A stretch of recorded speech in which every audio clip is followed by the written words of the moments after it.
Hello and welcome. This is Randy with Excel for Freelancer, and in this week's we're going to be developing an amazing equipment rental application complete with pictures of equipment, check-in, check-out date. We've also going to have brand new buttons and an amazing pop-up shaped calendar, all from scratch, all from the beginning. So I can't wait to show that to you. So let's get started.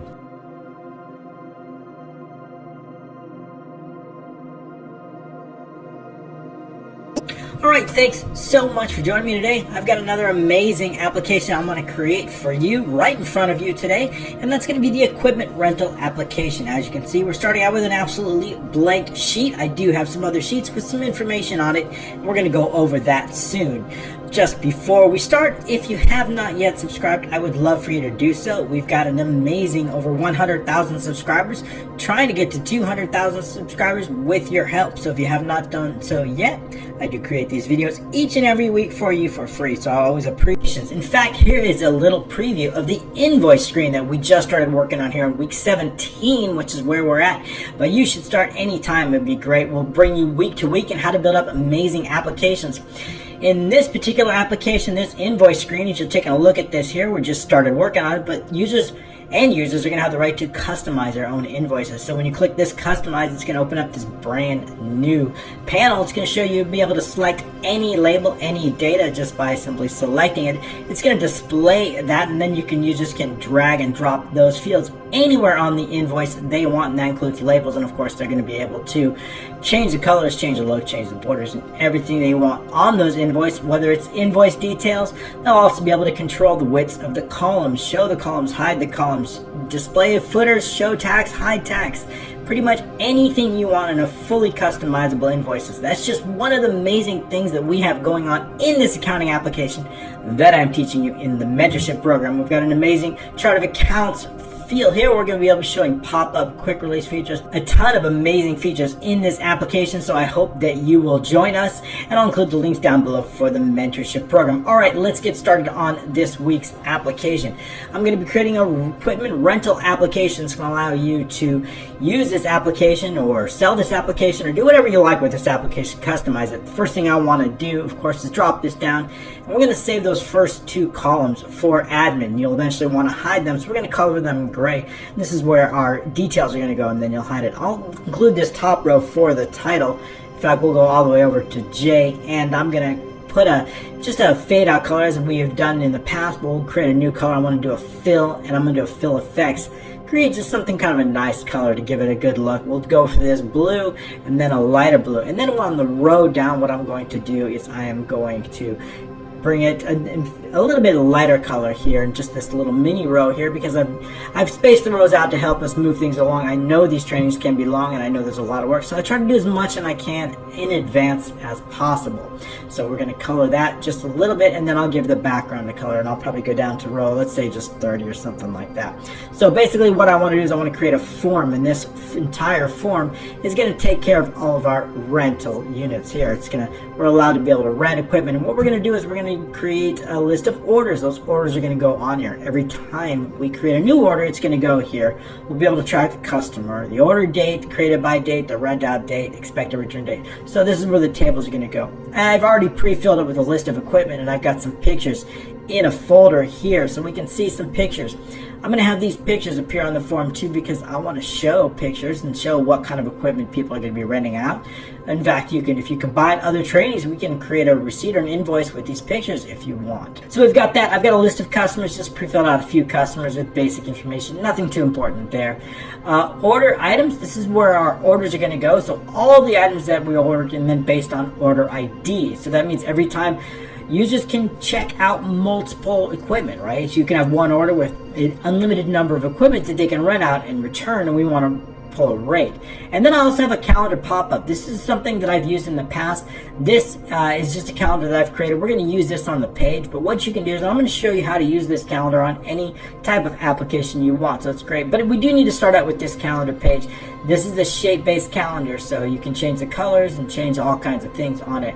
So make sure this sheet changed. You can drag this sheet to any other application if you want. We'll get into that, and I'll show you exactly how we're going to use it, but our order sheet's going to be blank. So let's give it a start, and let's give it a title and some icons, of course. let's pull it up. We'll call this equipment rental application. Equipment rental application. Make sure I spelled that right, because often if I don't, I won't catch it, and then you'll have to look at my misspelling for the next hour.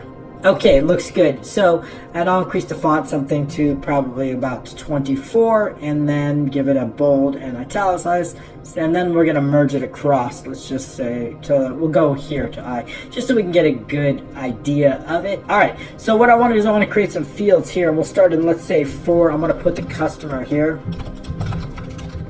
and then I want the expected rent out date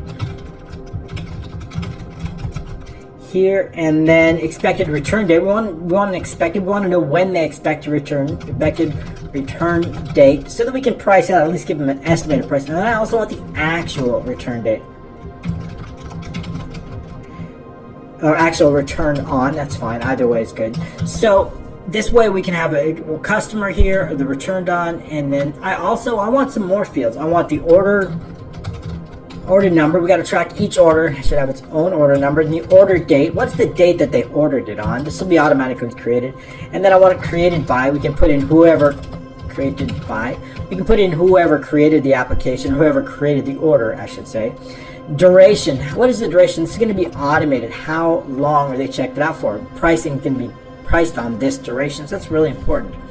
And then the next field, I want another field, something like total rented price. Total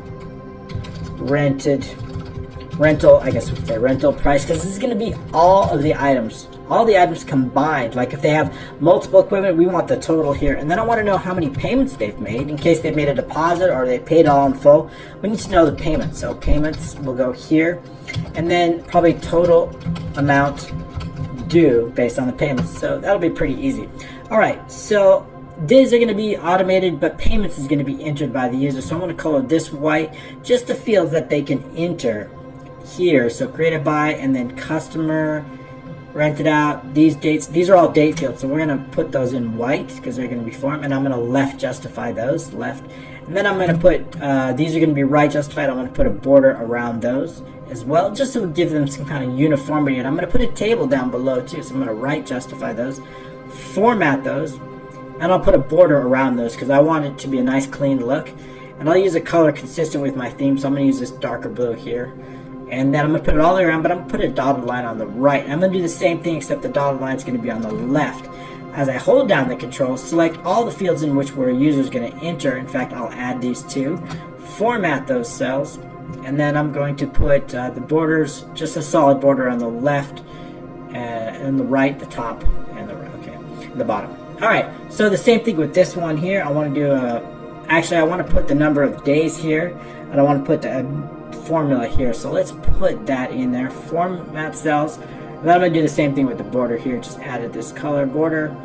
Okay, so our form is starting to come together now. We can see how it's going to look, and it gives us a good idea of what we're going to be having. And I also want a table down here.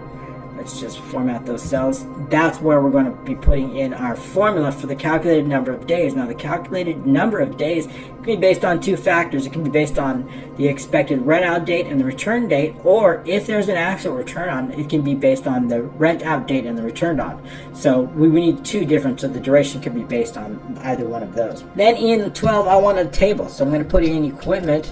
I want to know the equipment that was rented out, equipment, and probably name, and then description. We have equipment description, and then the status. I want to know if it's been rented or if it's available. That's important. The rate, how much is the rate? The daily rate, we can put in daily rate. And then duration, how many days, of course, and then the total. This will be calculated. Okay, so that's going to be the top of our table, so let's color it accordingly. We're going to center it in there. I'm going to put borders all the way around it, format the cells. It's a little bit off the screen, sorry about that.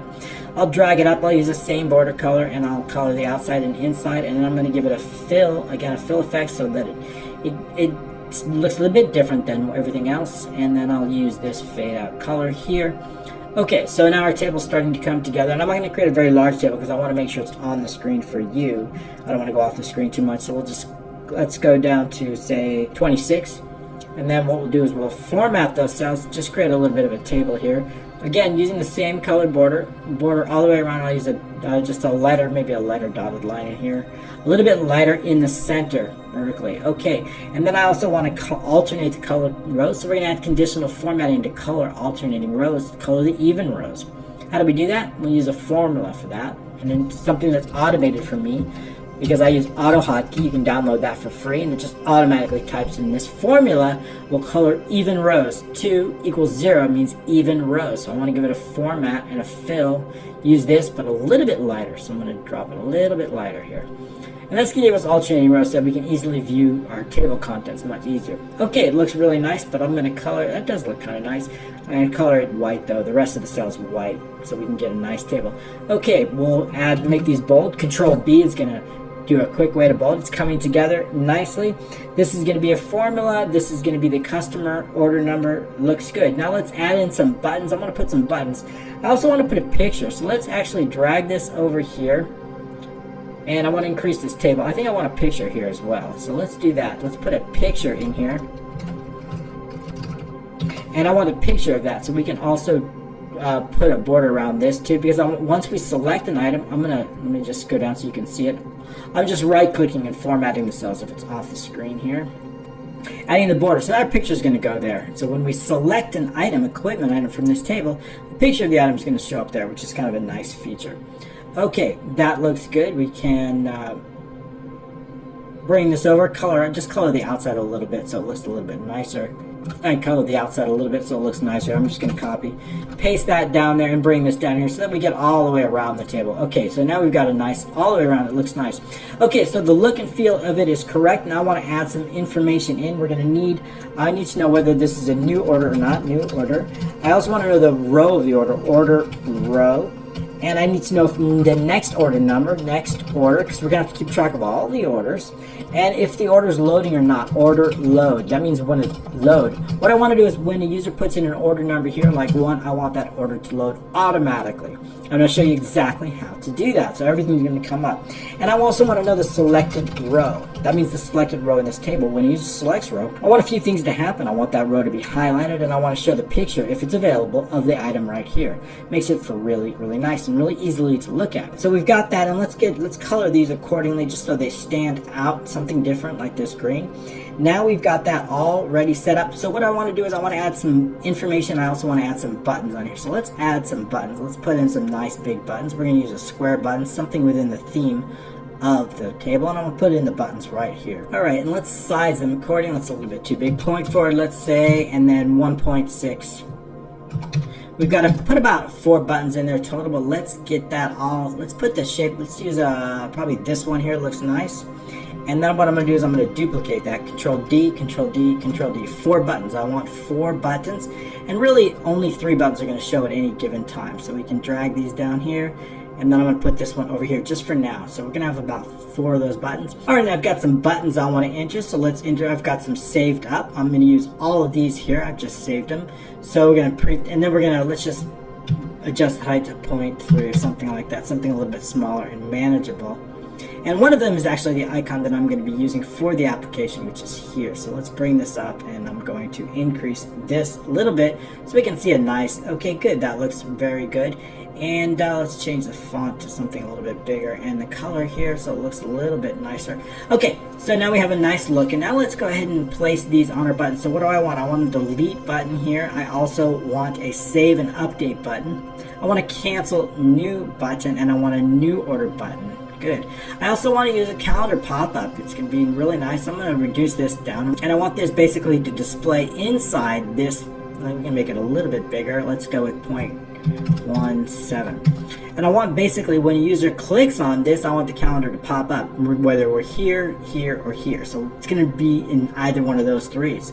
So that's going to be really helpful. So let's get these buttons done and see what we can do. First one, let's call this new order.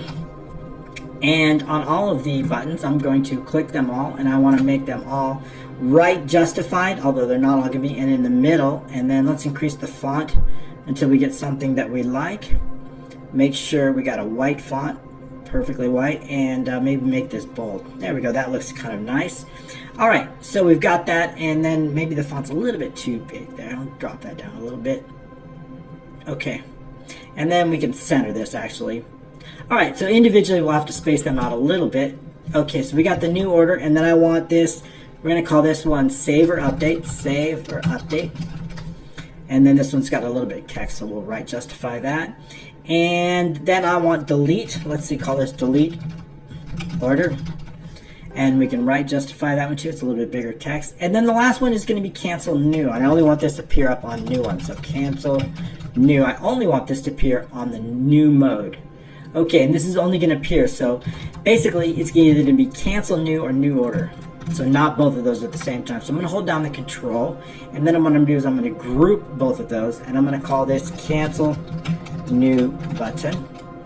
And I want this to be called new order button. So let's do the same thing here, control, and then we can also format and line those up to make sure they're aligned in the middle. And then I'm going to group them and give this a name. We're going to call this we'll call this add new button.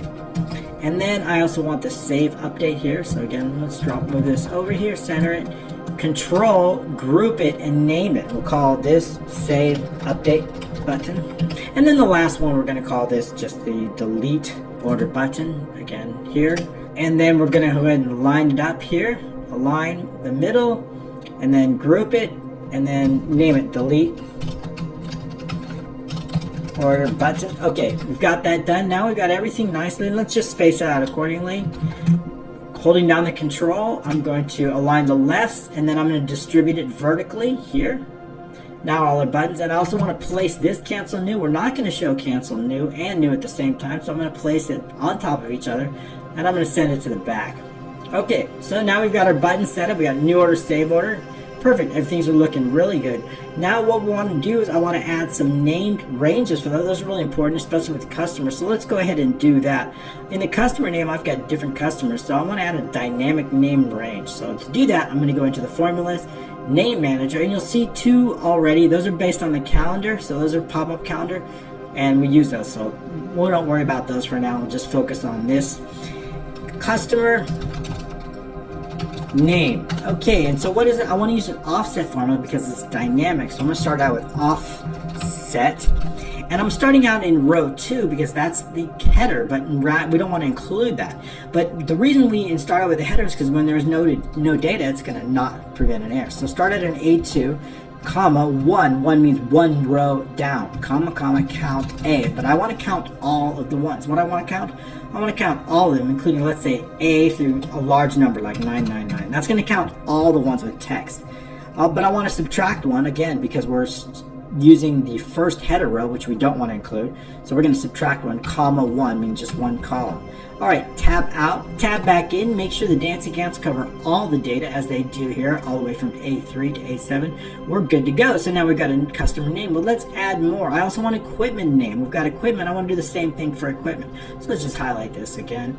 Actually, we could probably highlight this. It's going to be a little bit quicker. Go into the name manager, new, and we'll call this one equipment name. Okay, and then again, we're going to start it off with offset, just like as we did before. And then open parentheses. And then what we're going to do is going to go to comma and then 1 again, comma, count A. What are we counting? We're counting all the equipment with names in this list. Again, large number, 999, starting at the header, comma, -1 actually, -1, comma, and then 1 column. Tab out, tab back in. Looks like we're good. Okay, don't forget to download this. You want to see what I've done? You always have free downloads. Click OK. All right, good. One more. Let's do one more. I want to do order numbers. That's really important, even though we don't have any order numbers, order list, but we're going to. So let's just say 1, 2, 3. Put in some sample data right now. Hold Control this, and then name manager again, new. One more, and we're going to call this order numbers. Same exact formula using offset. Offset is a great formula, but we're using very, very large ranges. You might want to use something like index, which is non-volatile. We're using small ranges, so it's okay. This is a small application. Keep in mind there's more than one way to do this, depending upon how much data you want, how big your application is. Offset, okay, comma, 1, comma, count A. What are we counting? We're counting all the orders in this list, all the way up to a large number, 999. close parentheses, -1, not including the header, comma 1. Okay, tab out, tab in. Great, I know I moved fast over these, but we got a lot to cover, so you can always download this and see the formula exactly for yourself. You want to make sure the dancing ants cover the data. Okay, good. All right, great. So here's the idea. Let's go back into some formulas and start working on that. We've got a customer. I want this to be a drop-down list. So let's put that in a data validation, and then we're going to make it a list, and we want it to equal the named range we just created called equals customer name. Okay. Great, so that's going to give us a drop-down list of all the customers, but we also need the row order number. So let's put in a row order. Now, what is the row of order number 1? It's going to be row 4. Why is that? Because our first one starts on 4. So I also need to know the row of that. So let's put that in. Equals, always if error in case there's an error. What do I want to do? I want to find a match. I want to match the formula. What am I looking up? I'm looking up the order number. What is the array? It's going to be order numbers. And I don't want an exact match, so it's going to be 0. But I don't want the first value, I want the first row. So our first row starts in 4, so we need to add 3, right? Because our first value starts in row 4. So comma, why are we commaing? Because if there's an error, what are we going to do? If there's an error, I want to double close. That's going to get us 4. If we change that to 2, it's going to get us 5. Perfect, that's what we want because order number 1 is in row 4. Perfect, and if there's no orders, then I just want it to be blank. See, no error, it's just blank. Perfect, that's exactly what I want. What do I want the next order to be? The next order, I want that to be using a max, so we can use the max. And if there are no orders, like in this case, there are no orders, I want it to just show up 1. So how do we do that? We can use if error equals if error. We're going to use max this time. Max of what? Max of the order numbers. But I not only want the maximum, I want 1 beyond that, so plus 1. So plus 1 beyond that. But what if there are no numbers? In that case, I wanted to return 1, which would be the first available in case there's an error. So it's going to do 1. Now, as soon as I change this to the order list, as soon as I count 1, 2, 3, that next order number is going to automatically go to 4, which is exactly what I want. So it's the maximum, which is 3, plus 1, which is 4.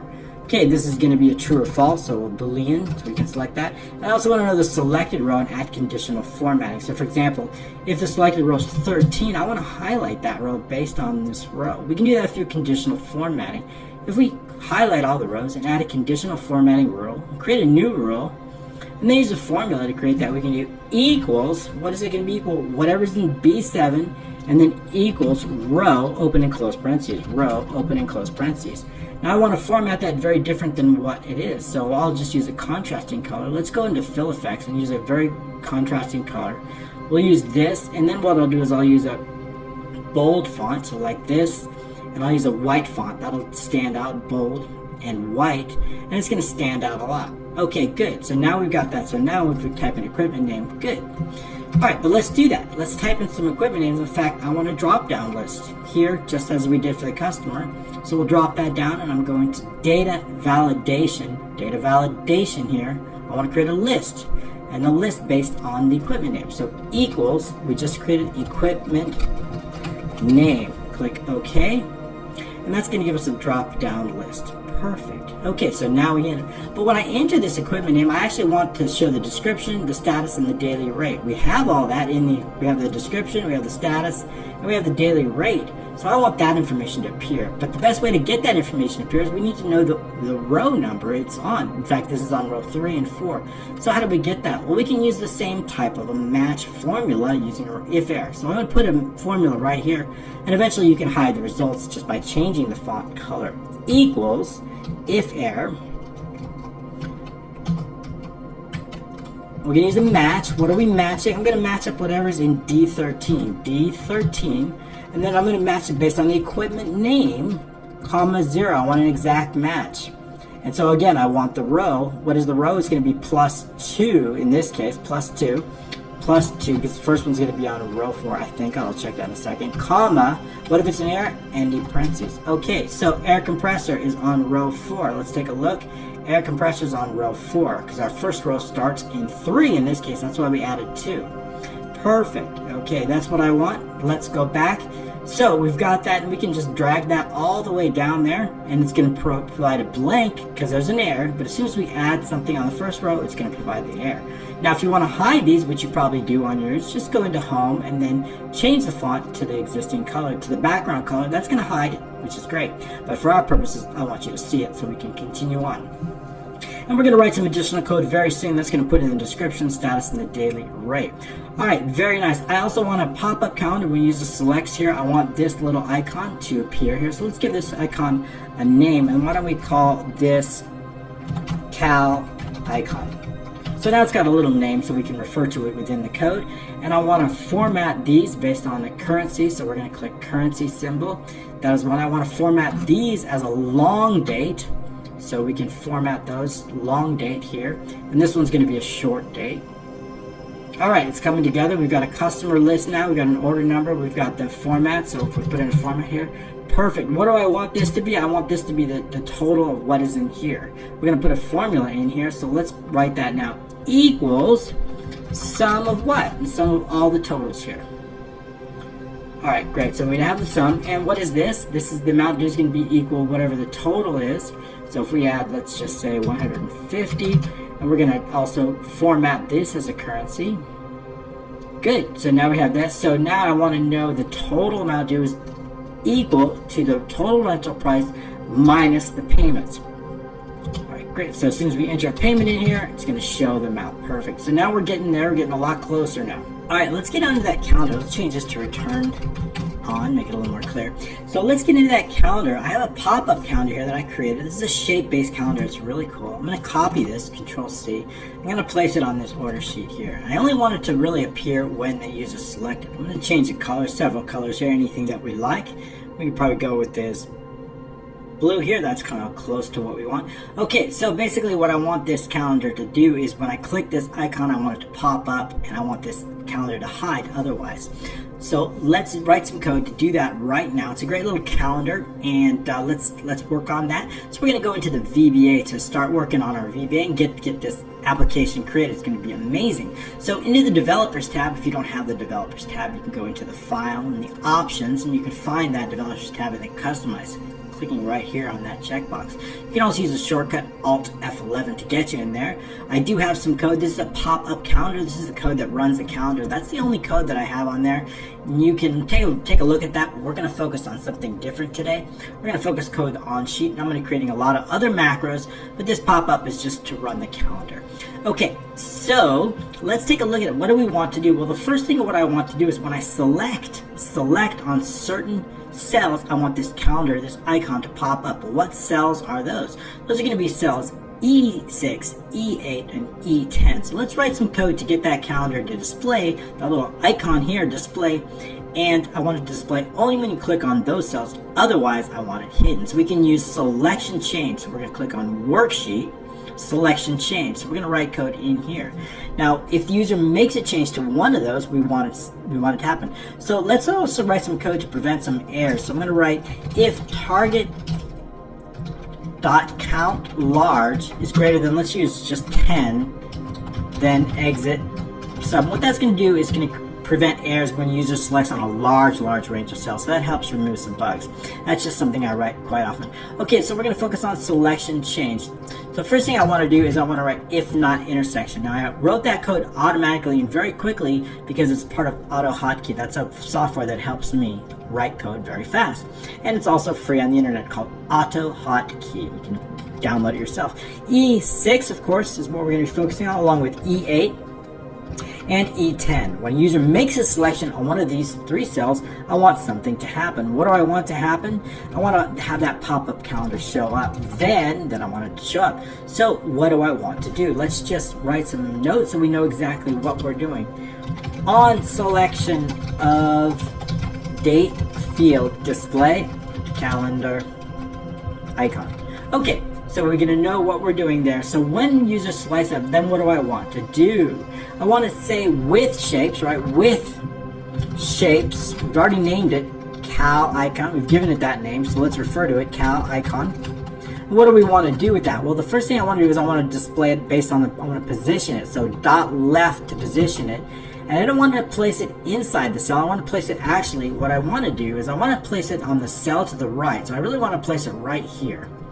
And then what I want to do is I want to move it over a little bit here. So placing it to the cell to the right ensures that it's always going to be on the, don't worry about that, it's always going to be on the inside, just on the inside of it, okay? So we want to first place it on the cell to the right. So we can do that by continuing with our code. Dot left, let's reset the code, that wasn't finished. What is it? It equals, the target is the cell that they're selecting, but not, I don't want the exact target, I want the cell to the right. So we can use offset for that. I don't want any row offset, it's not going to go row above or row below, it's going to stay in the same row, so we're going to keep that 0. But I do want a column offset, column to the right. 1 plus 1 is going to be a column to the right. Negative 1 would be a column to the left.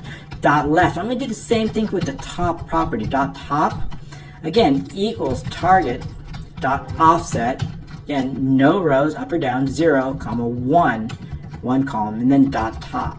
But I don't want it exactly on the right. I actually want to bring it over a little bit to the left. So we can do dot increment left and then minus 16, about 16, because the icon's about 16 pixels, give or take.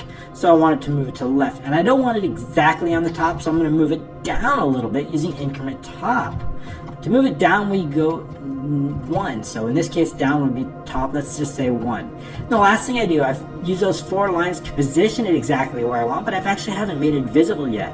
So we can make it visible with this line of code. Dot visible equals MSO true. Okay, so great. So if the user selects on anything, it's going to make it visible. But what if they don't? What if they select outside? If they select outside, in that case, else, what do I want to do? Else, I want to hide it. Shapes. Again, cal icon dot visible equals MSO false. So this is going to hide it. So if they select anything else, it's going to hide it. And then I also want to run the macro. Now I have a macro called calendar hide and calendar show. This is always here. So calendar hide, this is going to hide. I run a macro because it clears it. So we can do that.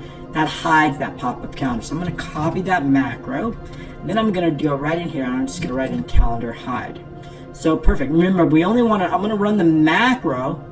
This macro, calendar show, which is going to display the calendar, but I only want to run this macro when they click on that icon. So I'm going to copy that, calendar show. That's a complicated macro we're not going to go into today because we're just going to focus on the orders, but I do have a training on that as well. You can find out calendars on my YouTube channel. You can find a few on that. One called 3 calendars where I show you 3 different calendars, so I've got a lot. So I want to assign a macro to this little pop-up. Click assign macro. And I'm going to paste in that macro called calendar show. Now let's see, when I click on here, let's find out and show it's not showing up. Let's see what we did. Okay, so when we select the order sheet and when you make a selection, cal icon dot visible, we need to make this true. See, true. Okay. There we go. Wrong one. Okay, so now it's going to show up. That's exactly what I want. It shows up exactly where I want it to show up. And then when I click it, I want it to show that calendar. Perfect. And when I click off it, if I click in it, outside of it, it's going to hide the calendar, show it. That's exactly what I want. When I click the date, it's going to show a date. When I click it, it's going to be able to show a date. Perfect. That's exactly what I want. Okay, just to review, we want to make sure we're showing visible equals true, not false, obviously. And then false would be to hide it.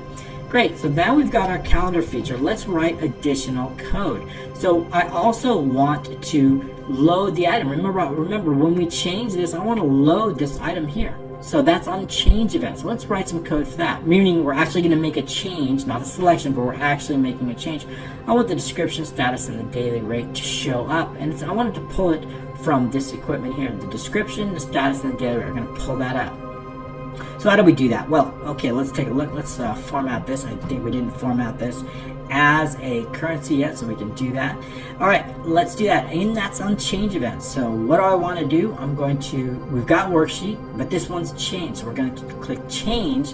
When a user makes a change to a cell inside a worksheet, something's going to happen. Well, what do we want to happen? I only want it to happen on specific changes. One, what are the changes?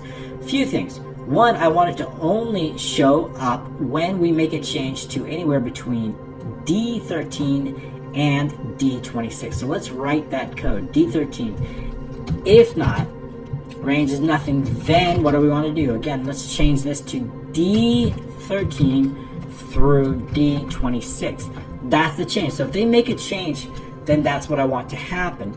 But I also want to make sure a few other things for sure. I want to load it only on a few other things. What is those other things? I want to make sure that we're not loading the order. Remember, when we're loading the order, all the information is going to come from here. Equipment name and description is going to come from here. So I only want to load it when we're not loading. What I mean by that? So if I've saved this order, if I've already saved this order, all this information is going to come from all of our order items here. But if it's a new order, or if it's an existing order and we're adding on to it, in that case, the order load would be false. So I want to make sure B6 is false. So that means as we add it on existing, not when we're loading it, not when we're loading a previous one. Two different kinds of change. We need to specify and differentiate between those two types of changes. So how can we do that? We just want to make sure that B6 is false. So we're going to add an and range B6 dot value equals false. And I also want to make sure that the kind of change is there's actually a value. I want to make sure that the target, there's an actual value. So and range D and the target dot row dot value does not equal empty, right? If the kind of changes where they're deleting something, that we can't load it. So we have to make sure that equals it, and we want to make sure. All right, so then what do I want to do? Then I want to run a macro that's going to load the equipment. So we're going to write a macro right now, then equipment load. Equipment load. That's going to be a brand new macro that we're going to write right now. So I'm going to copy this to make sure we have the name. So we're going to do all that. The macro doesn't exist yet, but we're going to write it right now. So that's going to load our equipment. Let's bring this over here and open this up a little bit so you can see more of the code, okay? So now you can see all the code. So then we're going to load equipment. So there's three conditions. The user makes a change to D26. It's not on load, meaning you're not loading the order from a previously saved. And we want to make sure that they're actually entering a value. It does not equal empty. So when those three conditions are met, we're going to run a macro. So let's create that macro now. But to do that, we need to actually create a module. So we're going to right click anywhere, insert a module. And what I want to do is I want to create a load module. Let's just call this load orders or load anything we want. So I'm going to hold down the properties here, click on that, and then just call this load order max. Okay, and to do that, let's go ahead and write something sub, and then I'm going to paste in that macro name that I just created. So here's the macro. So now let's start writing this macro. In this macro, we're really going to need two variables. What I mean, I need to know the selected row, the row they've selected. And I also need to know the equipment row. The equipment row is based on the selected row. Is the equipment row 3 or 5, or where's the equipment? Because I've got to know if I'm going to load in the information, if I'm going to bring in the description, the status, and the rate, I need to know what row is it on, 3, 4, 5, or 6.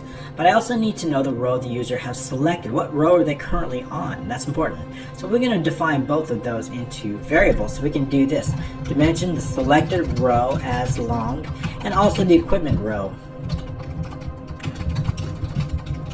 That's good. And also, of course, I want to actually display the picture too, because that's nice. So I'm going to dimension the picture path as a string. That's the path of the picture. Now I have that picture path, and it's saved right here based on my desktop, based on this information right here. So it's all here.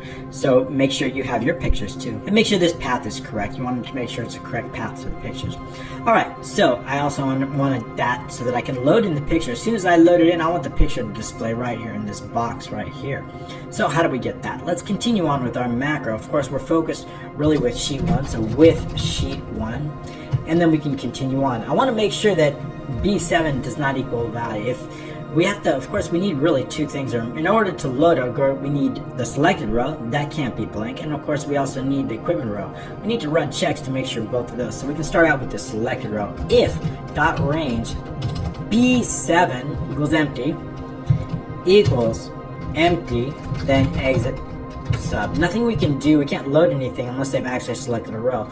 Also, now we can define the selected row. Selected, because it's not empty, so now we can continue on. Selected row, and what does it equal? It equals B7 right here. So we can just copy and paste that, save a little time, equals B7, and let's call that selected row. Always good to comment out. Once we have the selected row, we can then define the equipment row. Why is that? Because the equipment row is located in column C. Equipment row is equal to dot range C and the selected row, and I'll show you that in just a second. Selected row, and that's the equipment row.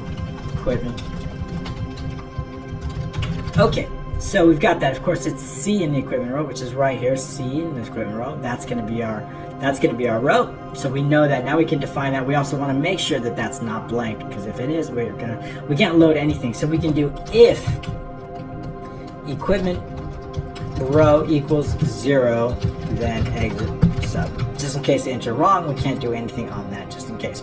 All right. So now that we have that, now what we can do is we can bring in over the data. So dot range, E is the first column. We've already loaded D because that's the name. E is our description. E and what? E in the selected row, and what else? And parentheses colon all the way over to G in the selected row equals, what does it equal? Let's just go over that. E through G equals equipment B through D. So, and that's on the equipment sheet. So what is the equipment sheet? Well, that equipment sheet is located right here. If we can see that, the equipment sheet is sheet 2 right here. So we know that, so we can move on. Equals, let's close this, we don't need this anymore. Sheet 2 dot range B, because B is the second, we have the name in column A, and B is the description. B and colon all the way through, in this case it's going to be D, and the equipment B and the equipment row all the way through, and colon and D and the equipment row.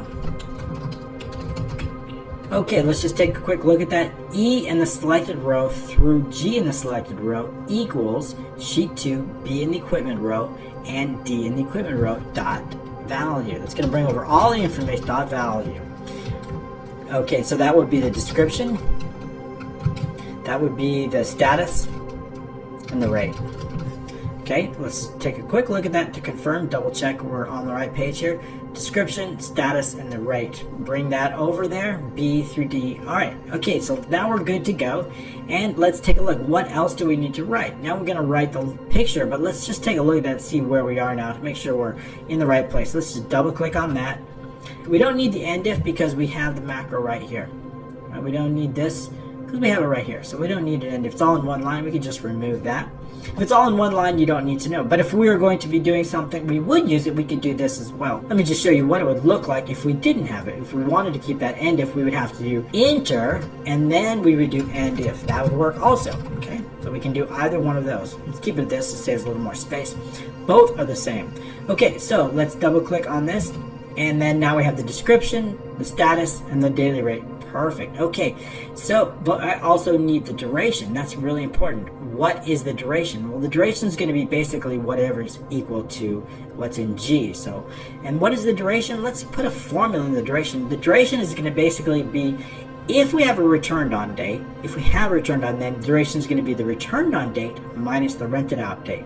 But what if there's no return date? In that case, what I want it to be, the duration is going to be the expected return date minus the rent out date. So we can write some code here. So equals if, and then I want to do an and. Why and? Because I want to make sure that two of these have values. If and returned on date does not equal blank. And what else? And our rent out date does not equal blank. Let's write that up here so it's a little bit easier. So if and E10 is not equal blank and E6 is not equal blank, then what do I want to do? Then what I want to do is I want to just basically say E10 minus E6, right? In case there's no blank. Otherwise what? Otherwise what? I want to do another one. I want to make sure if another and expected return on date does not equal empty. And what else? And also again, rent out date does not equal empty. If those two does not equal empty, if those two are okay, in that case, then I want to do our return on date minus our rent out date. Otherwise blank, right? Otherwise, if case one of those is blank, so let's take a look at that, and now we just added an additional parenthesis. So it's 2, great. But what if, okay, so our expected return on date is going to be, but what if we come back and we return it on the 9th? Then I want this to go to 3. You see how that works? So basically, when this is empty, it's going to assume that it's going to be on 2 days. But what if this is empty? If they're both empty, then I want it to be blank. That's exactly what I want. And then I'll just put in something like, actually, let's write some code. Let's add in here. What I want to do is, let's say it's on 1 day. I want to make this actually 1, because if we're renting it out on the same day, I do want to add 1 to this. So let's just do that, plus 1, because generally in a rental, if you rent it out for 1 day from the same day, it's going to be considered 1. So let's add 1 to both of those formulas here. Both of those, I'm going to add 1, because generally both the day you rent it on and the day you return it on is considered 1. So in this case, if we rent it out on the same day, because it shouldn't be 0, it should be at least 1. Okay, great, so we have that, but what about the days? Equals, I want to write equals if this is less than 2, then what do I want? Day. Otherwise, put in days. There we go, now I have 2. So 1 day, or if we can change this to 2 days, perfect. Okay, and if it changes this, 3 days, 4 days, whatever. Okay, great. So now what I want the duration to be always on this. So equals duration. That's what I want. And of course, we're going to use F4 because I want the absolute when I drag it down. So now it's going to be 4. So now, but I only want the duration to show up if we have a daily rate. Otherwise, I don't want it to show up. Equals if, and then I'm going to drag this daily rate does not equal empty, then what I want to do, then I want to show G10. Otherwise, empty. So we understand, so that we're only showing the duration for the rows that have a value. So right click, copy, and then I'm going to paste this all the way down, paste and paste formulas. Nice, okay, and then this one, we want to do this one as well. This one equals, I want to make sure this one I had a formula, equals, there's 2 conditions in this. If there's a daily rate and a duration, then in that case I want it to show equals if, and 2 conditions, daily rate does not equal empty, and the duration does not equal empty, and that would be H13. H13 does not equal empty. In that case, what do I want to do? In that case, I want to do G13 times H13, the rate, daily rate times the duration, times duration, H13, perfect. Otherwise, if those conditions are not met, leave it blank. Okay, great, so now we have 4 times, so now I'm going to copy this formula down, I'm going to paste it all the way down.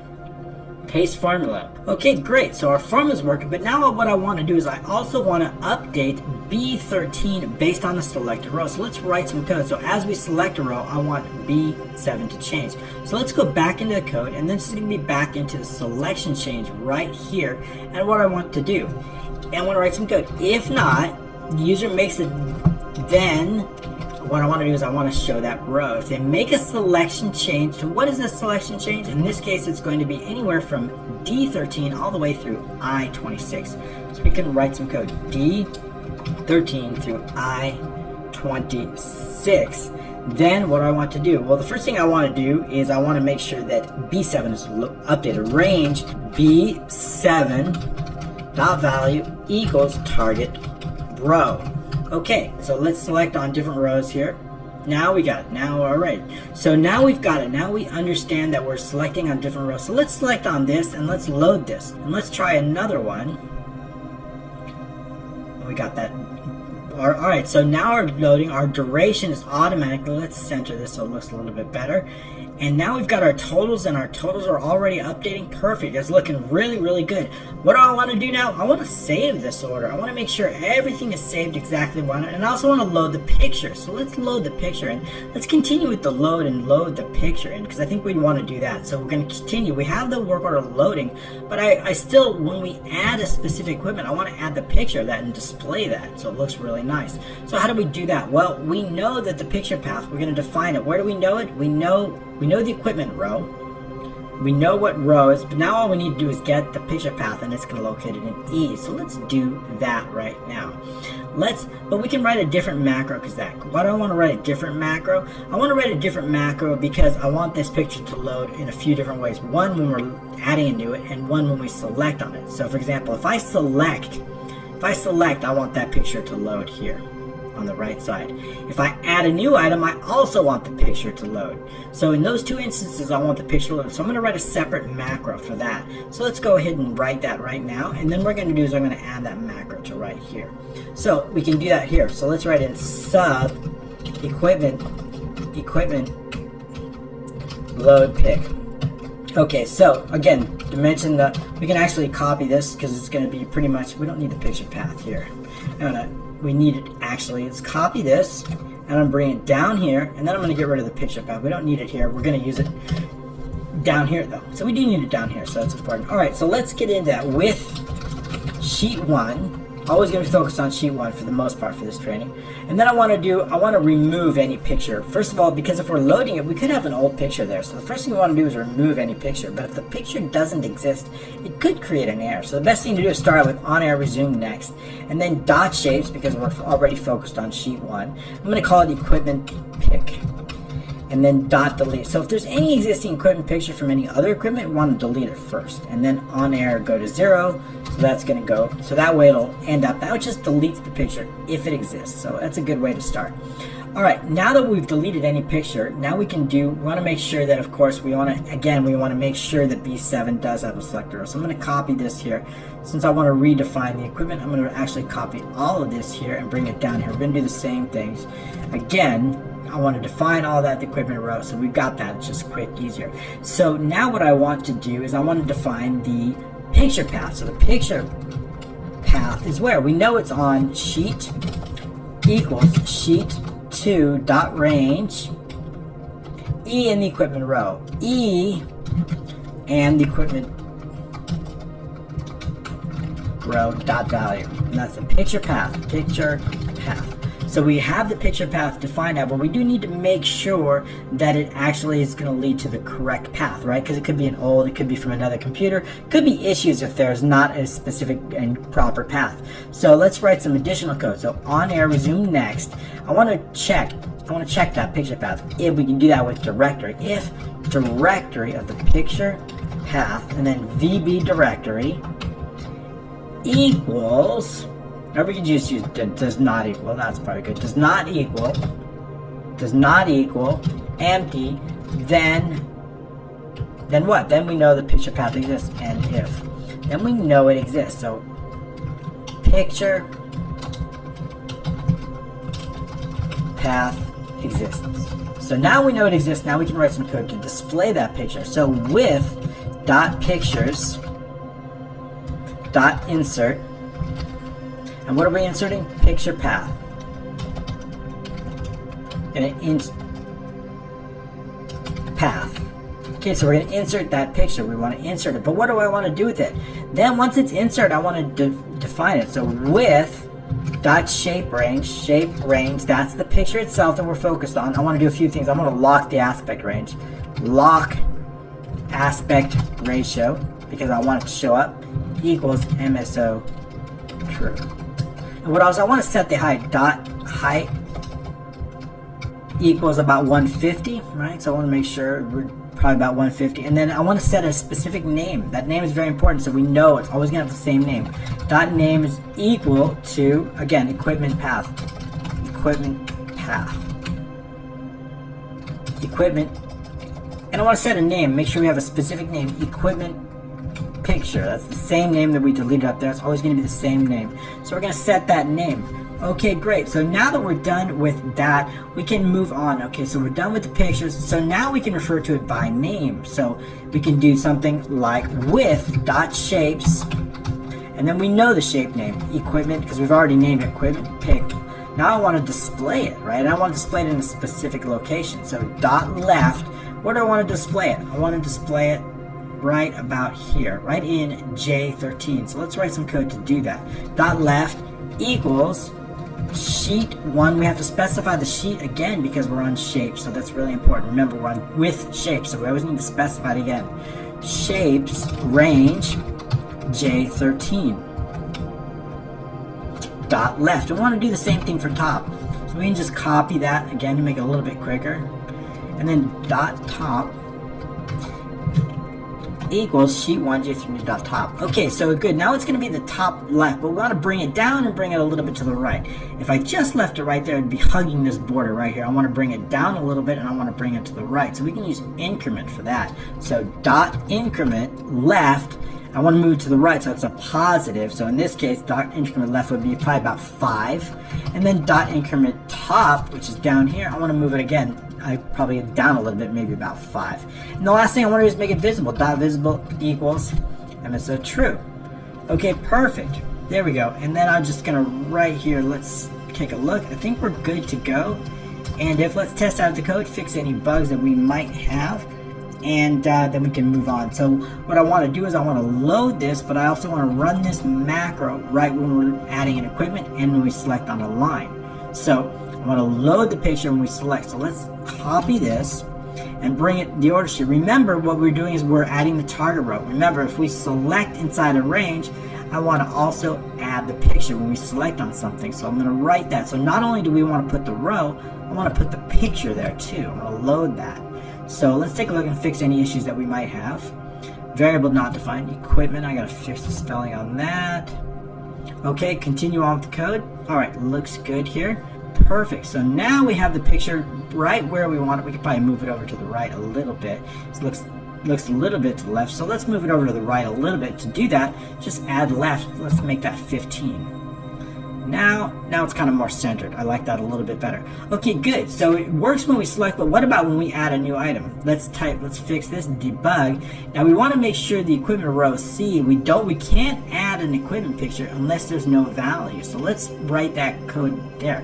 So let's add some caveat here. So let's go back into the order sheet.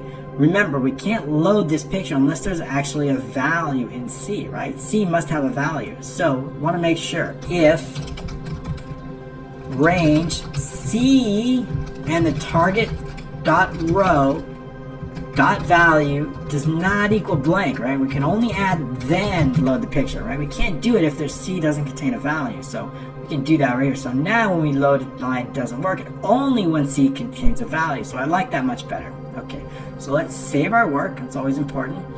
And add in a new one. Make sure it's working okay. Portable generator. That doesn't look like a portable generator to me. Forklift, okay, that looks good. Light tower, that looks good. Okay, perfect. All right, everything looks good, except this is not the right picture, but that's okay. Don't tell anybody. Just don't tell anybody, okay? All right, the boom lift, everything else looks really good. So now we've got our information. Now what I want to do is I really want to start saving this. When I click save, I want all this information to display here on the orders. In fact, we can remove these temporary orders. We want our new order to be 1. So we want this to be 1, and then of course our next one. So I want to save this information here, and I want to save the items, the order items here in this sheet. So let's write some code to do that. It's going to call it save update. We're going to use the same macro whether we're updating a brand new order, whether we're updating an existing order, or we're saving a new order. So let's write some code on that now. Okay, so back into the VBA editor we go. We're going to create a brand new module. So I'm going to right click anywhere here, insert module, and I'm going to give it a module name. I always want to name our module so we can differentiate between, we know what's inside. Let's just call it order save update max. Okay, once it's named, we can close this properties. We don't need that anymore. And then let's go ahead and write our first macro for saving sub order. Again, this is going to be both for save and update, so save update. That's good enough for a macro name. And we're going to dimension some variables here. Dimension, I want to know the order row, so that's very important, as long. I also want to know the order column. We're going to use data mapping on that, and I'll show you what that is. Order column as long. And I want to know the last item row, If we're going to be adding items, why do we need that? Why is that important?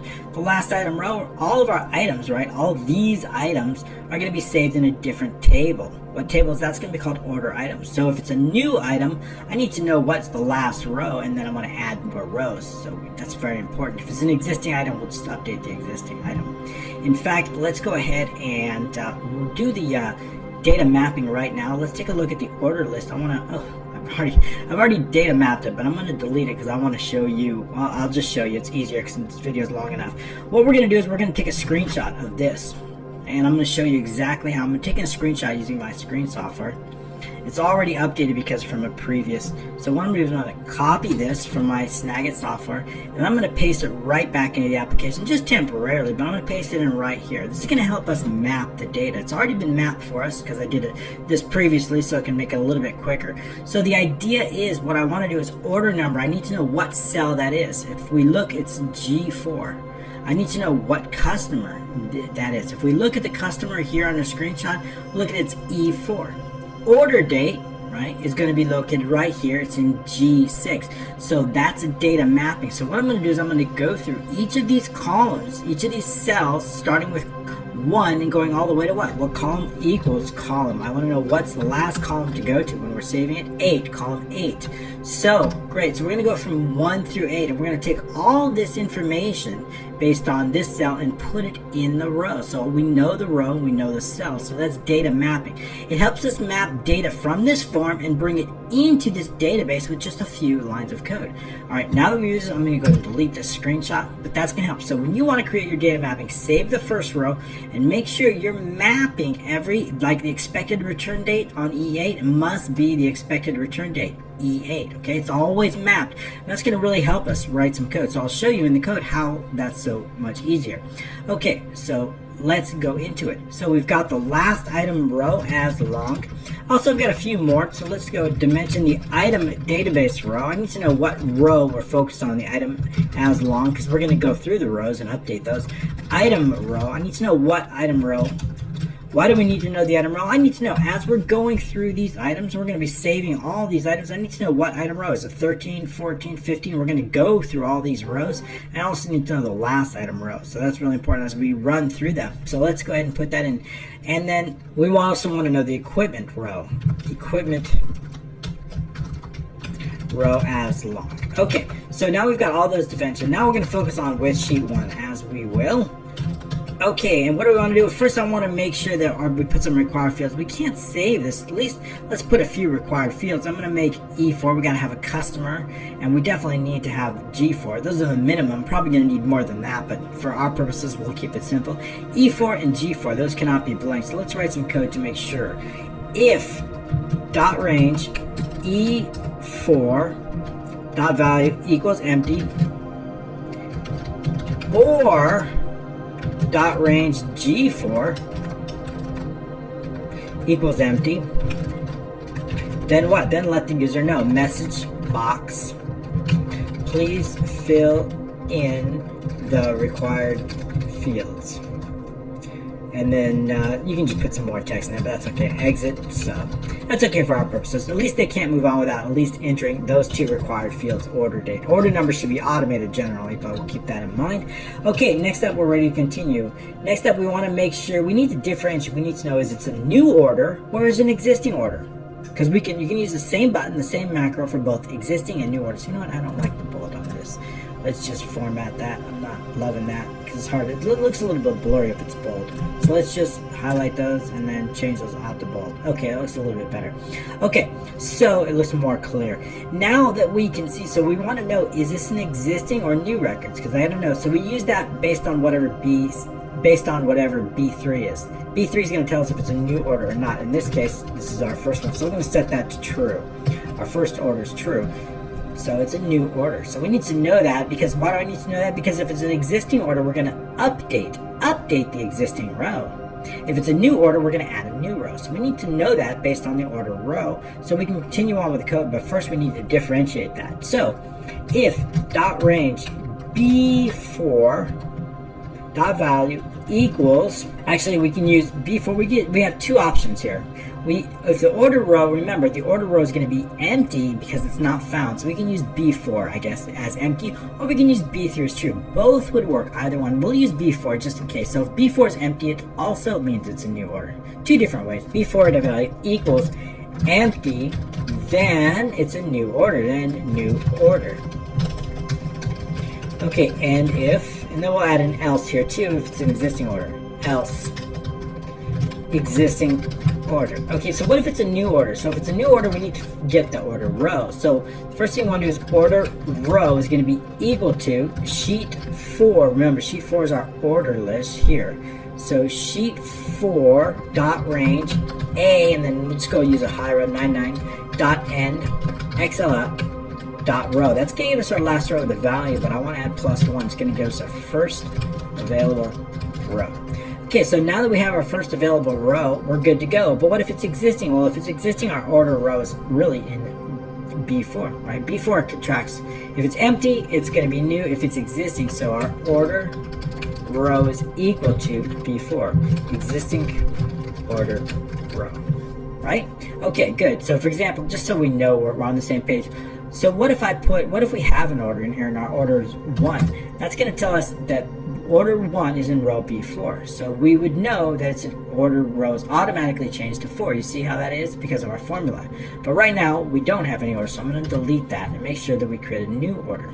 So that's how we can use B4. If it's blank, it's a new order. If not, hopefully I've made myself clear on that. Now we're ready to go. Now what I want to do is I want to basically take all the data in this form, all of that here, and pretty much bring it right into this here. And we can use our data mapping for this. So what I'm going to do is I'm going to run a loop from column 1 all the way to column 8 and basically take whatever's in sheet 1 G4 and put it here. Take whatever's in sheet 1 E4 and put it here, and so on and so forth throughout. So we can use that with a loop. So we can add this loop now. For order column equals 1 to 8. And let's close our loop. Next order column. Make sure we close and open in the same. That prevents bugs. So what are we going to do? Sheet 4. That's orders dot cells. Why are we using dot cells? Because both the row and the column are dynamic and they're variables, so we want to use cells in this case. Order row, we know the order row, we've defined it whether it's new or existing. And then the order column, that's going to be our loop. Order column dot value equals, what does it equal? It equals whatever's in sheet 1, so dot range, right? We're already on sheet 1. But what is the cell? I need to know the cell. What is the cell? Well, the cell, where is it located? That cell is located right here, or right here, or right here, or right here. Always in row 1, but it's the columns differentiating. So let's do the row. The cell is actually in sheet 4. So the row is in sheet 4 dot cells.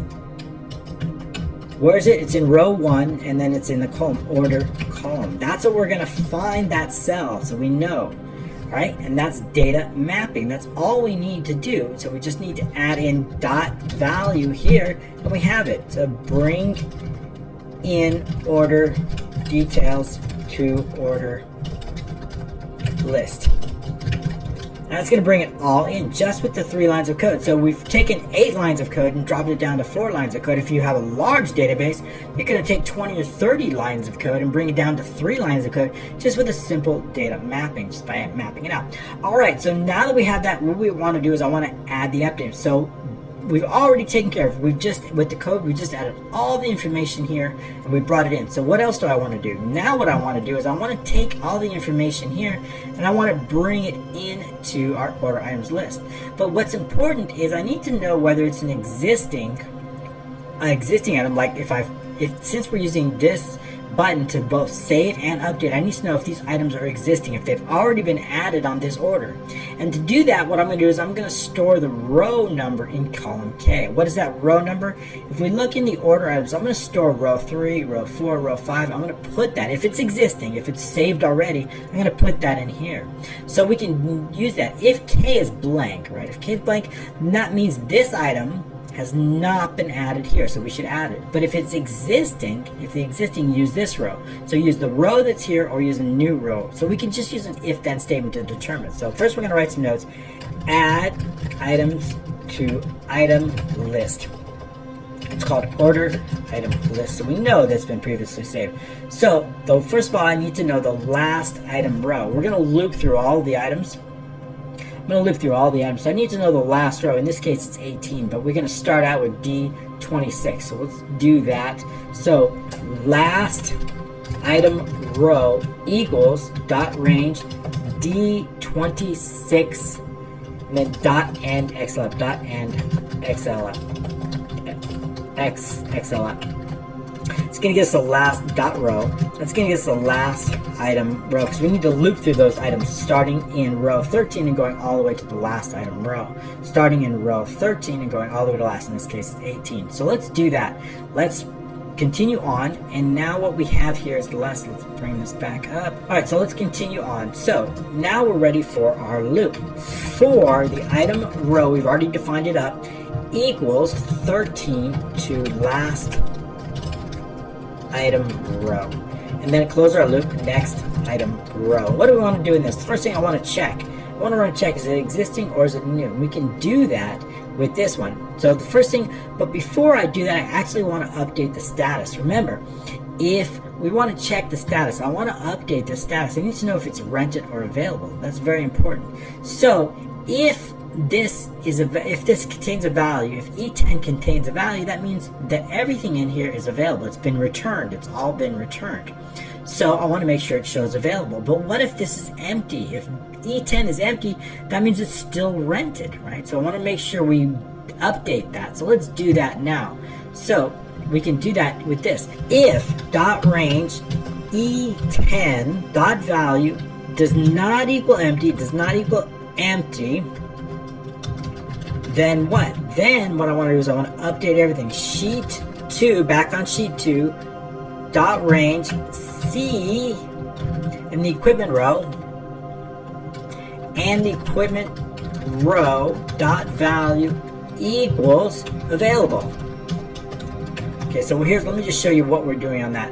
Assuming that this has been returned, everything's been returned, what I need to do is I need to find the equipment row. In this case, it's C13, and I want to make sure that we update it and showing in the equipment list, changing the status to available because it's been returned. So we can do that with just this line of code. So it says if E10 does not equal empty, that means it's been returned. Update sheet 2 in the equipment row has now been empty. So we do need to I got to define the equipment row. Almost forgot that. Equipment row, of course, equals .range C and, right? See, our equipment row is C in the item row. That's the equipment row. Because we need to know what row, equipment row. Just so I'm going to go over with you again, just so I don't confuse you. Our equipment row is here, right? So if I know that it's been returned, I'm going to go into row 6 of our equipment. I'm going to go into row 6 and update this to available. But what if it's not returned? If it's not returned, I want to update this to rented. So let's write that part of the code right now. Available. Else, then, okay, right? If then available. Else, when then it's not rented, then in that case, I want to make it rented. So I'm going to take this else and paste it in here and change this to rented. Okay, so it's either available or rented based on whether it's been returned or not. Rented. Okay, so we've got that line of code. We're updating that. Let's just take a look at that. If E10 does not equal empty, sheet 2 equals available, else sheet 2 C and equipment row equals rented. Okay, very good. We got that. We can shrink this up here so we can give you more space to look. All right, so now we've got that done. So we understand that it's been rented or available. So we can continue on with our code. If, again, as if .range K and the item row equals empty, then it's a new row. Empty, then new item row. Why is that? Let's go over that again. And if, close our loops, make sure we put an else because we're going to need both. Else, I'll go over that with you again, just so we know where we're page. We're looking here. If this is empty here, K, we're going to move it over to K. This is where I'm going to put it. We can hide this. This is going to be our item. If it's empty, we need to add a brand new item row. If it's existing, then we know what row. So we can do that with this line of code. So if the item row is new, then what do we want to do? Then I want to assign an item database row. Then the item database row is equal to, they're located in sheet 5. Sheet 5, that's where our items are. Sheet 5 dot range A, and then we'll use a 99999 dot end Excel app dot row +1 first available items database row. Okay, that's the first one. So we've got our item row, so we know that. And if we're ready to go, so if this is a brand new one, we need to add some more information here, right? If it's new, where's our items? What do I want to do? I want to add in the order name, and I want to add in the row. Everything else we can add in automatically because it could change, but the order ID won't change, the row won't change. So I want to add those in only for new items. The order ID, where's the order ID? Is going to come from right here, G4. And I also want to add in the row. What is the row? It's just a formula, so I can keep track of the row. It's going to really help us moving forward. So let's do that right now. Let's add in that information. Sheet 5 dot range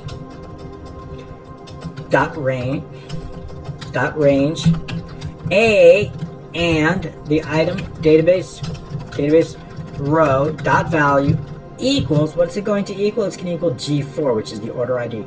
Dot range G4, and that's the order ID. I also want to add in the formula too. So what is that? That will be in E. Sheet 5 dot range E and the item database row dot value equals, and then a formula, quotation equals, and then row, open and close parentheses. Okay, that's going to get us our row. So we do those just for that. And I also want to add in the item database row in K. Now it's an existing, so we add it in. Dot range K and the item row dot value equals, what is it? The item database row equals the item database row. Now we've added in item database row. What's that going to do? It's going to add that row. So if we're adding the information in, so we're adding the brand new information here in the outer arm. Let's say we're adding the information in row 5. We're adding it, the order ID, we're adding the row. But I also want to take 5 and I want to put it right here in K. Because I want to know that it's 5 for the future. So that's going to really help us. So I want to put that 5 right here. That's where the item database row gets placed, right here. So we know what row it's existing on.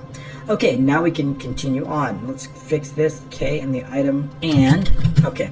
So we got covered. So now we've got K covered. But what if it's an existing row? Well, if it's an existing row, then what do I want to do? Then the item row is simply whatever's in K already. The item row is already here. Okay, so we can define that. So then in that case, the item database row is equal to what's in K, existing item database row. So now we've defined it, and now we've added it new, and now that we know the row, we can add in the remaining information. So sheet 5 dot range B, what's going to go in B? B is going to go in the equipment name B, and the item database row dot value, what's going to go there? Equals whatever's in D. I'll show that to you. So dot range D and the item row dot value, and that's the item name. And all we're doing basically there is whatever is basically in here in the item name in D, we're going to take it and we're going to put it in right here in equipment B, and then we're going to do description and rate. So I'm going to do that right now. And all we need to do is just simply copy and paste this, and we can do this for the next 3. So we'll do this with C and D. C and D. And what are those going to be equal to? Those are going to be equal to basically the equipment description and the rate. So of course that's going to go into E and G, and that's the description, and then the rate. We have the rate here. So we want to add all that information in. So good, now we've got that. Now we've got the next item row, and also I also want to update all the values here. I want to update these all to rented or all to available here as well. So let's do that with this line of code. And we can just copy this. We have it already here, but we'll just change this then. I'm going to copy this. If, in this case, if equals then, what I want to do, I want to use it. So then dot range F, starting at 13 through F and the last item row dot value. So if it's not empty, that means it's available, right? So we can change it then equals available. Else what? Else it's rented. Okay, so if it's empty, then it's rented. So then in that case, just copy this, and we can actually copy paste and just change it to rented. So if it's not equal empty, it's rented. So let's just change it here to rented. In that case, it is empty, and that's rented. So let's just go over it. So all we're doing here is basically, if this contains a value, E10, then I want to make sure to show these all as available. If it's empty, I want to show all of these as rented. So good, so we've got that going. We updated that. I want to update that. We've also updated in the database. All right, so what else do I want to do? I want to make sure that now that we've set this up, I want to make sure we set B3 to the new order. It's no longer a new order, it's an existing because we've just saved it. So we want to make sure that new order goes to false. So B3 must be set to false. So dot range B3 dot value equals false. Set new order to false. And I also want to update our shapes, right? Because I want to make sure that our shapes are, we take a look at our shapes here. I want to make sure our new order, add new button, is displayed, and our cancel new order is hidden. So let's do that right now. Dot shapes, cancel new button, dot visible, dot visible equals false, right? Because we want to hide the cancel new, no longer the new mood. Dot shapes, add new button is now visible because it's no longer new, just in case. Dot visible equals MSO true. So we want to show and hide those accordingly. All right, good. Let's test it out. Let's check for any bugs now. What we're going to do is I'm going to save the code just in case we made any errors. Then I'm going to take this, save it. I'm going to take the group here. I'm going to assign a macro to it. So let's go assign macro, and then we'll go down to order, save, update, and click OK. There's a lot of macros, but those are for the calendar. So now when we click, let's save it again just in case. So now we click save and update. Let's debug it and see. Equipment row equals C dot range item row. Okay, actually this should be up. We got the wrong run. Excel up, of course. I'll fix that. It should be Excel up because we can't. All right, so let's reset that and then run it again. Okay, that looks good. All right, so now let's take a look. We have our order list. We have our information here. We didn't put in a created by, but that looks good. We didn't put in an order date. Our order items, we have our items. Let's update that. That looks pretty good there. Got our information here. The rate didn't go in. We got to update the rate if there is one. Let's update that. And then as soon as we get the update rates, that's the only thing that did miss us. So let's take a look at that. Our order or rate is going to come from G and make sure our rate goes into D. So let's take a look at the code here and take a look at that. Our rate goes into D. It should be G. Okay, our rate comes from G. All right, good. So our rate comes from G. All right, so now I think we're good to go. Let's update that. Save and update, and then take a look at our order items. Okay, now we have our rates in there. Got the right column there. Perfect. Looking really good. So now we've got new order. Now all we do is add new order and save and update, and then we're going to be done. So we've done a lot of work. Great. So let's see. And we've got our columns here. Why do we do this?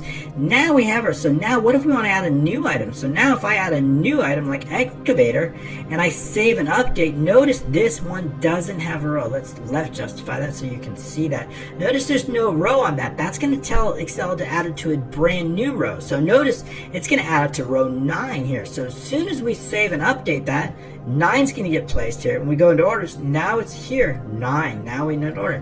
Okay, but I want to load this order. So how do I load the order? What I want to do is I want to take all of the order items. This is going to be more than one order ID. It's going to be maybe 1, 2, or 3, or 4, as many as you want. And I want to load them. But to do that, I want to run it through an advanced filter based on a single order, based on an order ID. Only want to load order number 1. Only want to load order number 2. So how do we do that?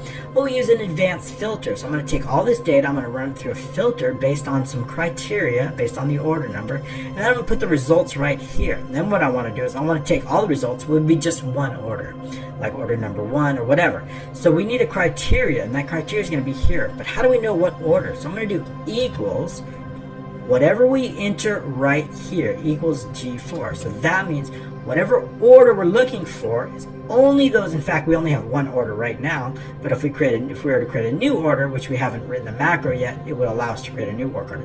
We're going to load that, but let's do that. Let's create a new work order here, and then what we're going to do is we're going to load the previous work order. So let's write some macros at least for the new order now so we can get that done. So we have order save, order load macros, and let's write in order. Let's create a new module, insert module, and we'll call this order, just some general order max, and we'll call this here order macros. And what I'll do is I'm going to call this sub order new. And what do I want? Basically what I want to do is I want to clear out all the information. I want to delete any pictures, and I want to set it up for a brand new order. So we can do that really easily with sheet 1. And then I'm going to make sure we remove any pictures that might be here.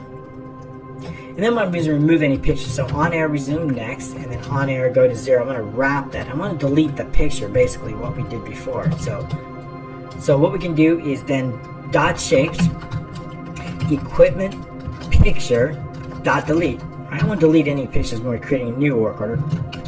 Remove any existing picture. And then on air resume next, that'll set us up. Okay, on air go to 0. And then on air go to 0, that's going to set us up so we can continue on with our code. So the first thing what I want to do is I want to set the new order to dot range B3 is going to be true. Set up equals true. Set new order to true. Okay, so let's move this over here so we can see it. B3 is going to be set to true. Bring this up here and down here. B3, we're going to set it true. We want to show it's a new order. And we also want to display certain buttons like cancel new. I want to display that button. So we can do that in a few lines of code. So the first thing we want to do is also want to clear out some contents. Dot range. Which ones do I want to clear out? B7, right? There's no longer going to be a selected row, so I want to clear that out. I also want to clear out all of the items here. So all of, let's say, E4, E6, E8, and E10, clear those out. Order date, we can default that and set the default and clear out the payments. So let's clear out some of those cells so we can get it ready for the next order.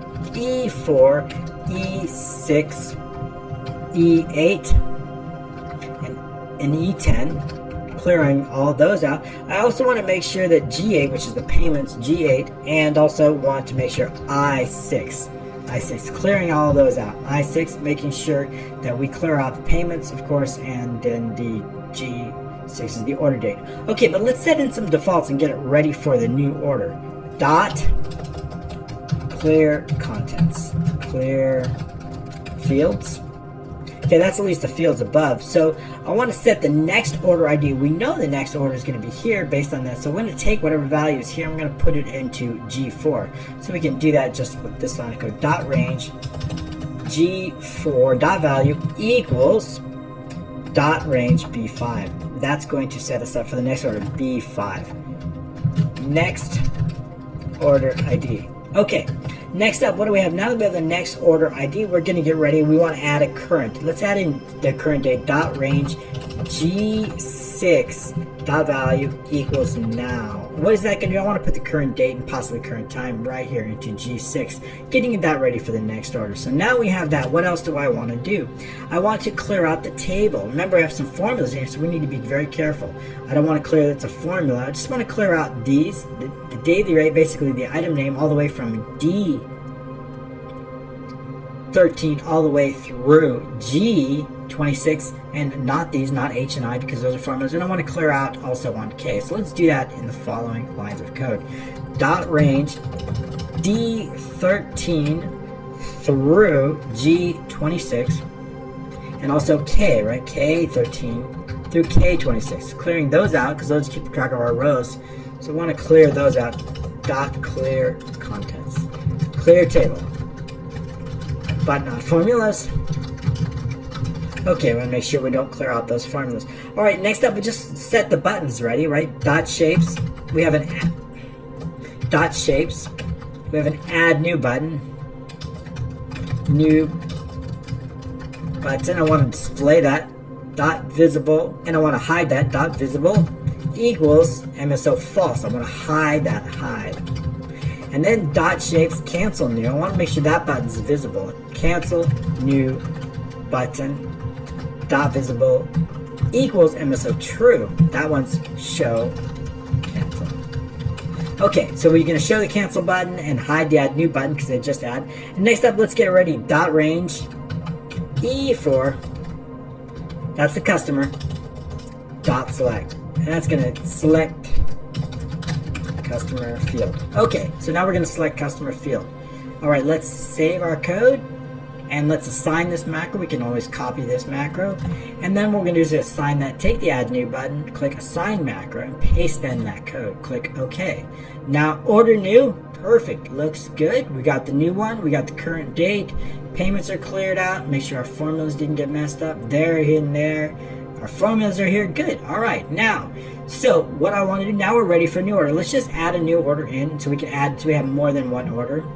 Add in an expected date, and then let's just add in a little bit of information here. Okay, and put in just a few equipments, nothing major. I just want to save it, created by Fred. And we don't need a returned on date. And then what we're going to do is we're going to click save and update. Both of these went to rented. That's what I want. I want it to go to rented because there's no returned on date. Perfect. Let's look in our order list. We have 2 order date. It's a longer field. Now we have Fred. Good, good, good. No return date, right? No payments yet. That's right. Order items. Now we have 2 different orders. We have 1 and 2. That's what I want. Everything looks good. Let's right justify this, or left justify it, I should say. the whole. All right, so that's good. We don't need. All right, so good. Now we've got all the information. It's loading in just the way we want it. We're going to save it. And now what I want to do is I want to load this. I want to write a macro that when I enter number 1 here, I want that order to load automatically, right? So let's do that. Let's write a macro that's going to load it based on the change of G4, assuming when we change this to 1, I need to make sure one thing. We need to make sure that there's an order row. Look, this changes from 1 to 2, it changes from 4 to 5. That's a 1. We need to make sure that if we enter 10, this is going to be blank because there is no order. So we need to make sure that when they've entered it, we need to make sure that B4 actually contains a value before we're going to load it up. So we can do that with this line of code. All right, so let's add it in order. We got order load, order max. We can put it on here. We got a order pick. Okay, we can add it down here. We got load. So let's call this load order, sub order load. Okay, and we're going to load this order. That's what I want to do. Basically, it's going to be on change of one specific field. So let's write the macro now. We need to dimension some details on this. Dimension order row. Again, we need to order that row as long. And also we need to order column. We're going to do the data mapping again. So we're going to loop through the columns. Order column as long. Result row. This time we're going to be using advanced filter. So I need to know what the results row is as long. And I also need to know the last item database row because we need to run an advanced filter. So we need to know the last row. Last item database row as long. And I'll need to know the last results row. The results are going to come in. Last results row as long. Okay. And I think the item row is long. And then item row as long. Why do we need that? Because we're going to probably loop through the item rows here, bring them all in. We need to know that item row. All right, now that we've get dimension, so basically what we're going to happen is we're going to run this advanced filter. We're going to get some results in here. I need to know the last results row. Then we're going to loop through all the results row here and bring all of that information back into here. And we're also, of course, going to go through the columns here, run 1 through 4. In fact, we won't need the ID. So we're going to actually start our loop on 2 through 8. Because the ID is already there, the user just put it in. 2 through 8, and bring all this information, whatever's in here, and bring it in back into the right cells here. Back into what cells? Well, back into this cell, this cell, this cell. So we've already used data mapping. We can use data mapping both for saving and for loading. It's an extremely convenient way. So let's go on and see with sheet 1. We're going to focus on that. What are we doing with sheet 1? First thing we want to do, of course, we got to, as I mentioned, we got to make sure B4 contains a value. We can't load an order if there's no row. So if dot range B4 dot value equals empty, then message box, please enter a correct order number. All right, so we've got that, and then exit sub. Nothing we can do unless we have a row number. Exit sub. Nothing can't continue on unless we actually have a row. So now we can define it. Now we know order row equals what? B4. So we can just copy and paste B4. We know that's the order row equals B4. Order row. Pretty self-explanatory there. Okay, so what next? Again, I want to run our loop, right? Remember, so for order column, just as we did, but it's going to be in reverse. Just as we did when we're setting your column equals 2 through 8. 2, 8. The only difference is we ran 1 through 8 before, but this time we don't need to bring over the order ID. The user has just entered the order ID. We don't need to bring it over. It's already there. So we don't need to start off in A, which is our order. We can start off in 2. So 2 through 8, we're going to run through all of that. So this one's going to start in 2 through 8, and then close our loop. Next order column. So what do I do? Now again, dot range, we're going to focus on sheet 1. What is the cell? Well, the cell is located in sheet 4 dot cells. It's located in row 1, right? 1. And what is the columns located? It's going to be located in the dynamic column, order column. And dot value. So that's going to get us our range. Remember, this right here is our cell. The cell will change as it moves through the top column. So it equals what? What does it equal? It equals sheet 4 dot cells. What's the row? The row, of course, is our order row, and the column is our order column.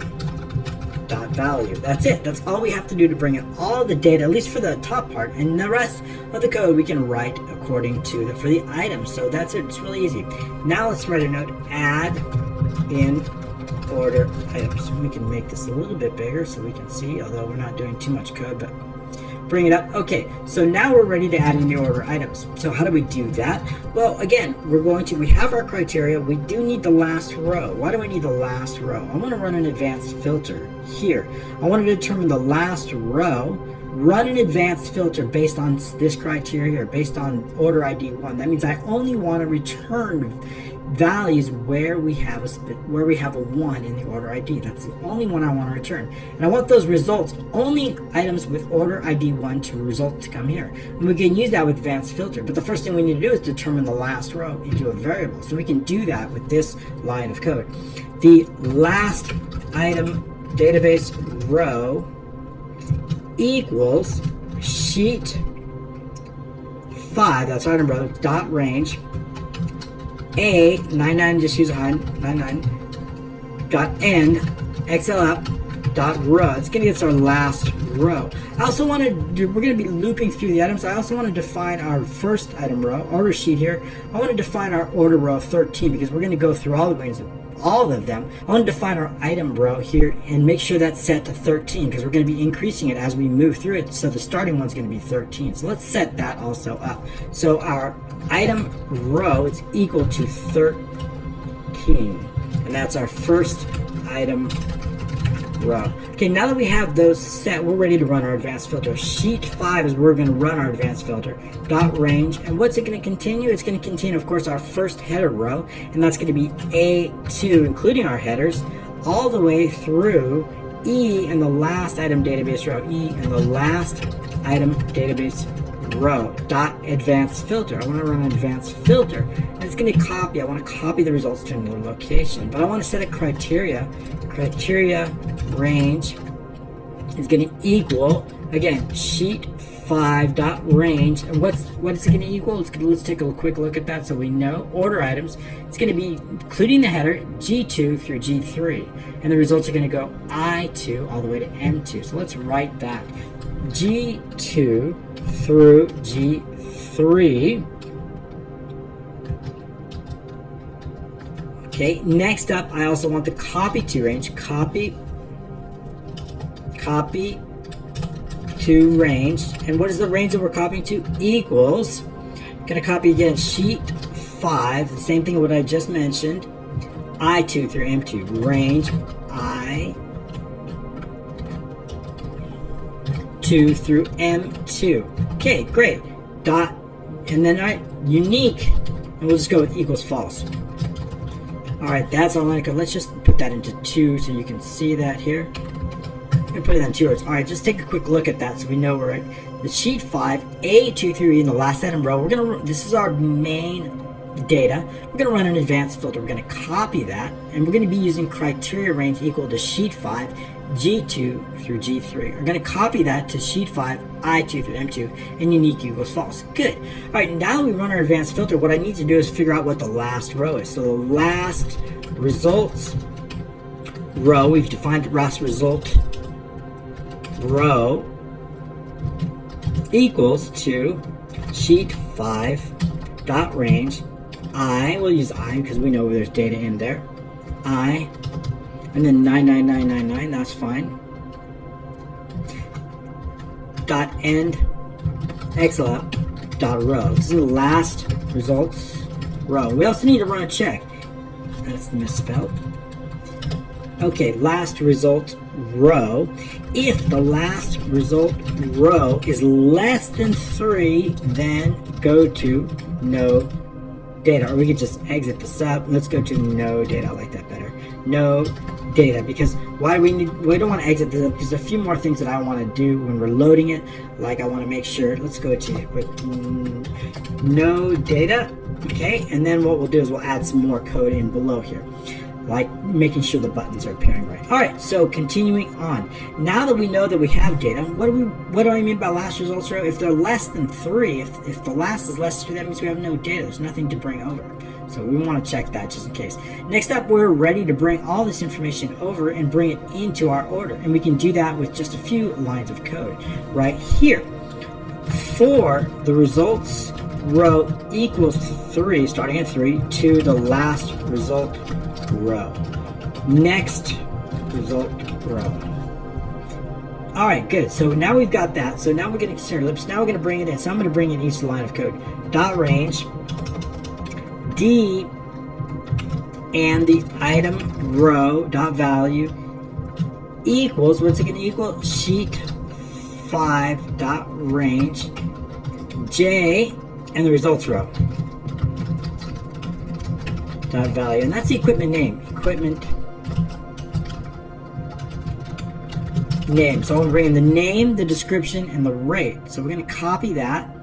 And basically what that is just, again, what we're doing. D is going to equal whatever is located right here into J. And then all I need to do is bring a K and L over the description and the rate. So we can do that just by copying and pasting it. So paste and paste. Okay, so now we have that. Let's bring that over. Make sure everything's the same. Okay, so D, E, and F is going to equal whatever's in J, K, and L. And then there's one more thing I do need to do. So, of course, this is going to be description, and this is going to be the rate. And then there's one more thing. I also want to bring in K over. Why do I want to do that?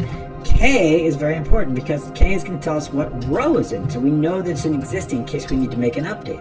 So K, remember, K is our row. K, what's that going to come from? That K is simply what our located is in our, it is in M. From M, it's coming from M. Why is that? Let's take a look at that.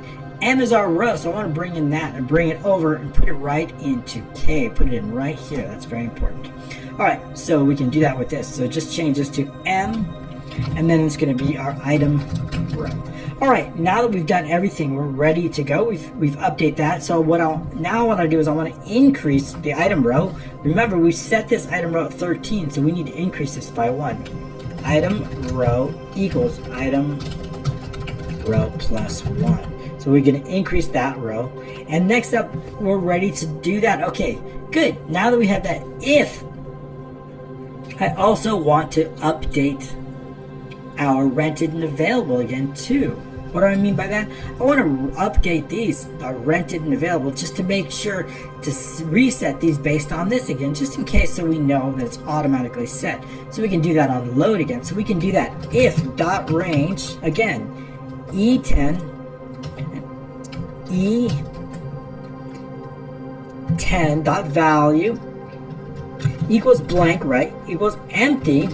Then we know it hasn't been returned yet. So then dot range, what is it? F13 through F and what? And the item row and item row, but it's not the item row because we added 1 here, so we'll probably have to go 1 under, right? Because we kept adding an extra 1. Minus 1 dot value, what is it can equal? It's empty. It still equals. If it's empty, it's still rented, right? Rented. It hasn't been returned yet.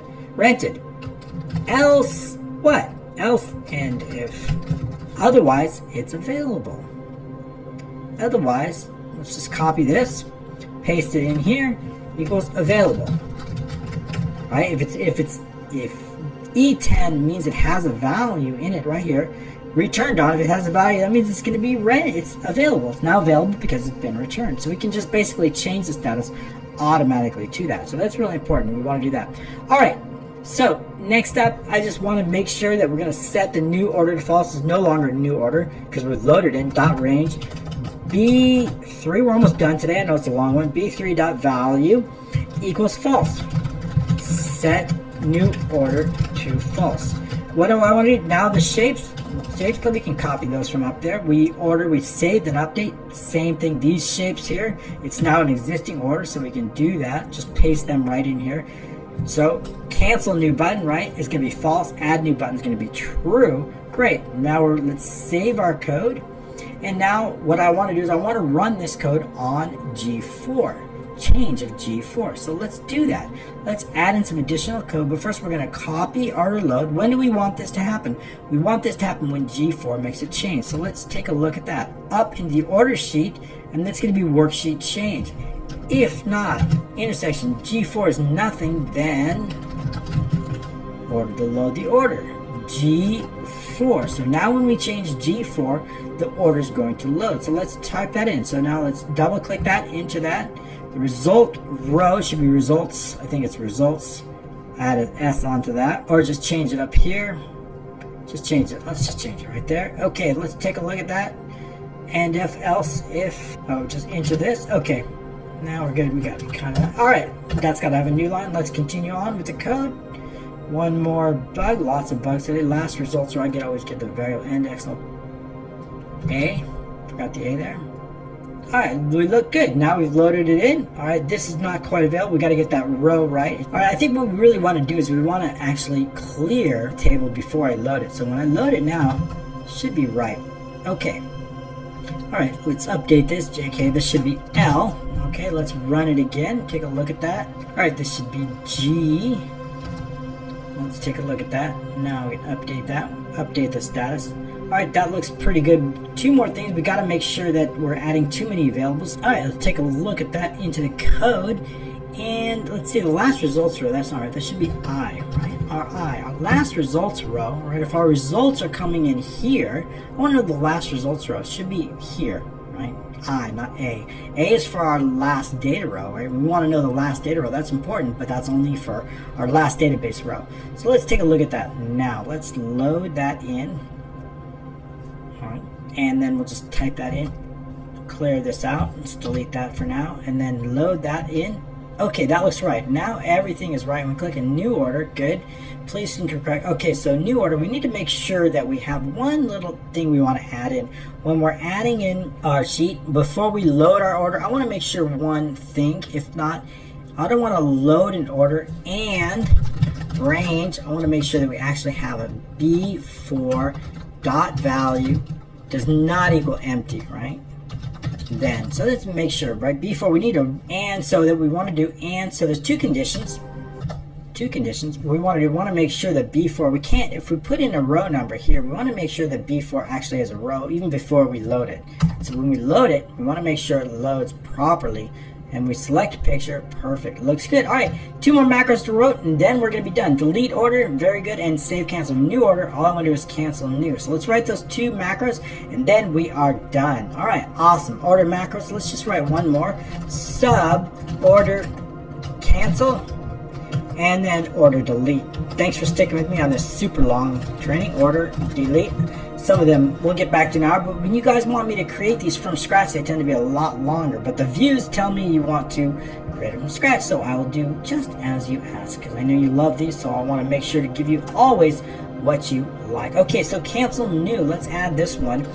We're going to make sure the only way we can cancel the new, we can only get out of the new if there's existing orders. So I want to make sure that A4 actually contains a value, because if there are no existing orders, we can't go out of the new mode. So to do that, we need to make sure that A4 on this sheet contains a value. So we can write that code in right here. If sheet 4 dot range A4